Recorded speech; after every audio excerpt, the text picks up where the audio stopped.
Assalamualaikum warahmatullahi wabarakatuh. Perkenalkan, saya presentator pertama Septiani Hidayatul Athiqah NIMT 2018-4009. Di sini saya akan menjelaskan tentang hakikat bimbingan konseling. Bimbingan dan konseling atau guidance and counseling merupakan upaya yang dilakukan seseorang atau pembimbing untuk membantu mengoptimalkan individu. Layanan bimbingan dan konseling merupakan bantuan yang diberikan kepada seseorang atau individu agar individu yang bersangkutan dapat mencapai taraf perkembangan dan kebahagiaan yang optimal dalam menjalani proses pemahaman, penerimaan, dan penyesuaian diri dan lingkungan di mana ia berada. Tujuan pemberian layanan bimbingan dan konseling bagi seseorang, terutama dalam program pendidikan, adalah agar individu mampu merencanakan kegiatan penyelesaian studi, perkembangan karir, serta kehidupan di masa mendatang. Nah, menurut Nur Ihsan, bimbingan konseling dibagi ke dalam 4 ragam layanan bimbingan. Yang pertama yaitu bimbingan akademik. Bimbingan akademik ini merupakan bimbingan yang diarahkan untuk membantu individu dalam menghadapi dan menyesuaikan masalah-masalah akademik atau untuk belajar. Yang kedua, bimbingan pribadi sosial. Bimbingan untuk membantu individu dalam menyelesaikan masalah pribadi sosialnya. Yang ketiga yaitu bimbingan karir. Bimbingan untuk membantu individu dalam perencanaan, pengembangan, dan penyelesaian mengenai masalah-masalah pada karir.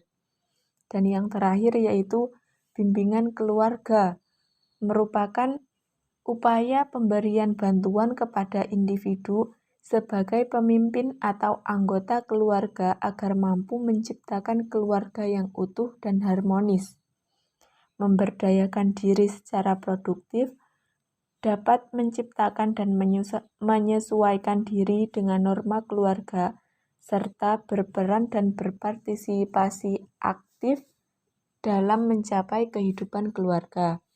Nah, itu saja dari saya. Lebih lengkapnya akan dijelaskan oleh presentator kedua dan ketiga. Terima kasih. Wassalamualaikum warahmatullahi wabarakatuh. Assalamualaikum warahmatullahi wabarakatuh. Perkenalkan, nama saya Suwani Fatur Rofiqoh, NIM T2018-4021. Di sini saya sebagai pemateri kedua mau menerangkan sedikit tentang pengertian bimbingan konseling. Nah, di sini pengertian bimbingan konseling tersendiri yaitu bimbingan dan konseling pada dasarnya merupakan satu kesatuan. Bimbingan dan konseling di sekolah secara umum dimaknai sebagai proses pendamping terhadap peserta didik. Jangan sampai mengalami permasalahan dalam belajar dan proses membantu peserta didik yang mengalami permasalahan belajar. Nah, di sini bimbingan konseling ini mendidik peserta didik untuk mengarahkan peserta didik yang mengalami seperti tingkah laku yang tidak bagus untuk ditiru. Terus pengertian bimbingan dan konseling tersendiri yaitu di sini pengertian bimbingan adalah sebagai pengarahan atau memberikan nasihat dan pendampingan kepada peserta didik tadi agar peserta didik tidak tercemooh oleh teman-temannya seperti itu. Terus bimbingan dalam arti luas berada dalam bentuk pendidikan yang berupa asah, asih, dan asuh oleh orang tua kepada anak-anaknya berupa kakak ataupun adik-adiknya. Nah, pengertian konseling tersendiri yaitu merupakan sebuah proses interaksi individual untuk memberikan pemahaman tentang diri dan lingkungannya dalam menentukan tujuan yang akan dilakukan atas dasar nilai-nilai yang akan dianutnya. Nah, di sini kita kan sudah paham, anak itu kita kenal dari keluarganya dulu. Nah, terus yang kedua yaitu pada diri sendiri, terus yang ketiga pada lingkungan. Nah, agar apa? Anak-anak itu agar bisa berbaur dengan tetangga-tetangganya ataupun ketika dia bermain akan mengerti kalau ini adalah lingkungannya mereka gitu. Nah, konseling dalam hal ini diartikan sebagai penekanan terhadap munculnya keberanian dan kemampuan membuat dan mengambil sebuah keputusan. Nah, di sini ada pendapat lain yang mengatakan bahwa konseling merupakan proses menanamkan atau menumbuhkan dan membangun diri serta kepercayaan diri peserta didik dalam memperbaiki perilakunya di masa yang akan datang. Nah, kita sebagai guru harus mendidik murid kita agar murid kita itu tidak mengalami keterjadian yang sudah terjadi pada masa yang sudah berlalu. Nah, maka dari itu kita harus membimbing peserta didik kita untuk di masa yang akan datang supaya menjadi pendidik yang baik, sopan, dan mempunyai akhlak yang bagus. Sekian dari pemaparan dari saya, dilanjutkan pada pemateri yang ketiga. Nama saya Fitra Arini, NIM T 2018-436. Di sini saya sebagai presentator ketiga akan menjelaskan tentang hubungan bimbingan dan konseling. Yang pertama, hubungan bimbingan dan konseling, yakni identik. Mengapa dikatakan identik?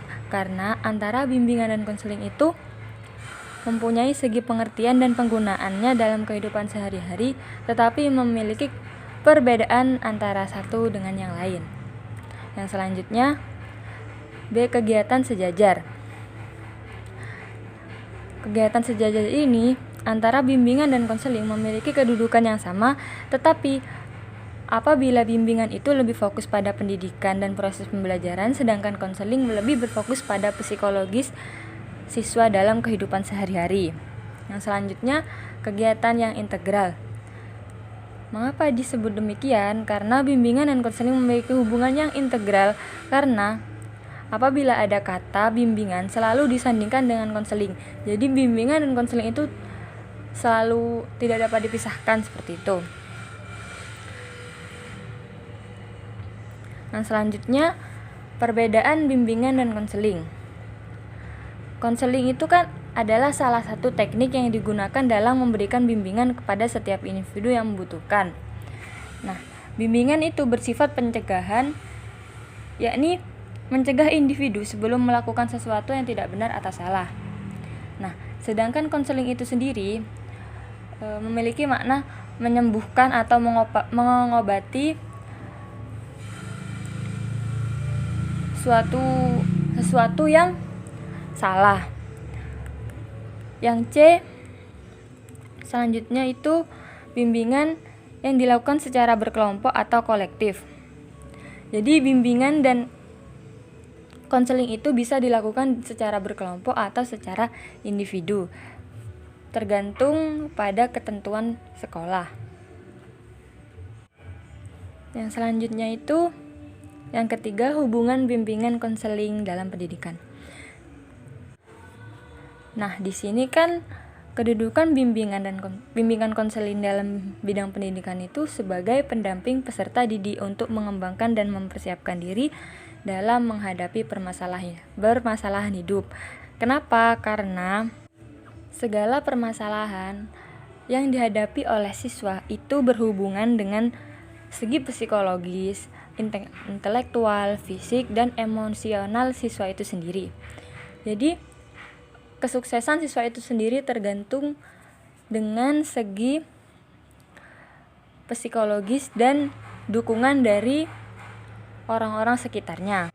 Di sini kegiatan bimbingan konseling harus dilandaskan pada kegiatan-kegiatan dalam pendidikan.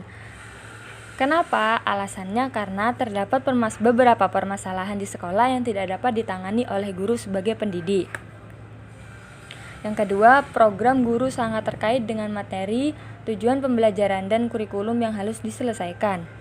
Dan yang terakhir, terdapat beberapa kegiatan sekolah dalam rangka mendidik peserta didik yang harus dilakukan oleh petugas lain selain guru mata pelajaran. Mungkin cukup sekian presentasi dari saya. Wassalamualaikum warahmatullahi wabarakatuh.